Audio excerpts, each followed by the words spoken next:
What's up, Dirty Cones? Today I will answer all your CCT questions. I realize sometimes you guys ask me questions and I'm like, yeah, I'll get to it, and then I forget. So, I apologize if I forget. You should, get with me. Be like, hey, remember you said you were gonna do that? Like, oh, yeah. I'm sorry. It's not meant disrespectful. I just, occasionally space out. So first question, why are the two schools not together?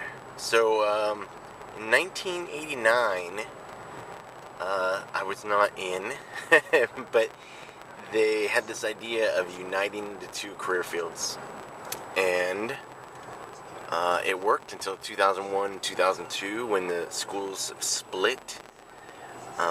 I think it was a good thing when they had the schools together, because we worked together anyway, so why not have everybody going to school together? You work together, you learn each other's jobs, you get to know each other. Excuse me. It works out pretty good.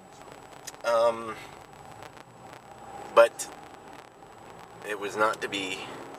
So in '89 they called it the new breed, and this big push for the STs, and AFSOC was getting big, and combining the two forces to make awesomeness, and or complete awesomenessity. But the attrition rate the combat control chiefs didn't like, and so they said, we're gonna go back to our own school and run our own stuff, because it was called the Pararescue Combat Control School, not the Combat Control Pararescue School. So they still had issues, and so in 2002 the two schools split again, and we've lived semi-harmoniously since then. Plus the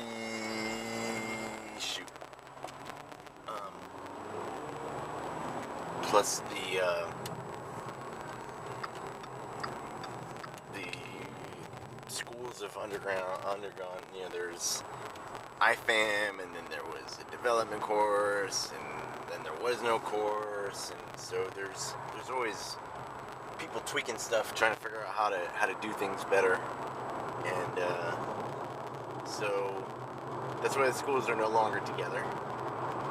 Second question was why, or what's the average day at combat control?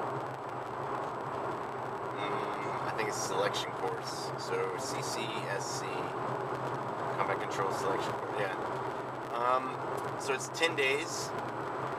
You take a pass on your first. If you don't pass your pass, you are done. And so the second day, you go to the pool at 7. Do a little fit-in, do a little introductory water con. So they do underwaters, they teach you how to do mask and snorkel, and you do some treading. And then you come back, you do some cows, you get lunch, you go for a run, you go for a ruck. Then you have a class on something. Could be how to use a compass type stuff. You generally are done by 3:30. But your day starts earlier, about 6:30. So, or it's not in the end, I guess. You also do some shooting. You shoot the M4, you shoot the M9, and you will, there was one other kind of random thing that they teach you, but I don't remember. So, you pass combat control selection course school. You then, let's go with selection school. Excuse me, god dang. Maybe I won't use this because I keep yawning. And a lot of ums. So you go from there to ATC, Air Traffic Control School at Biloxi. You suffer a whole lot worse there, because on top of having to be smart and try to push tin, you also have some pretty heinous workouts, and they really prepare you for WaterCon. They also have a hell of a week there, I've been told. Maybe, possibly, I don't know. Maybe I don't want to give it all away. Maybe there's not nothing. Maybe I'm just making it all up, I don't know. So from ATC, you'll come back to Lackland, might get to go to Airborne, SEER, and then you'll go to the Combat Control Selection course, which is the big school. It's like the apprentice course, so it's the apprentice course for combat controllers, and you will learn all.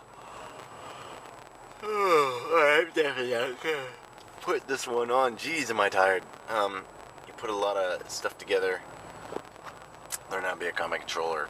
Life is good, and that is how you become a combat controller. And I love combat controllers. In fact, today I would love if we could just drop a bomb on certain parts of the world and just be done with it. But that's not the way we do things, because we're a kinder, gentler Air Force, and that's just the way it goes. So, I hope you are well. Thank you very much for listening, and have a good one. Hooyah.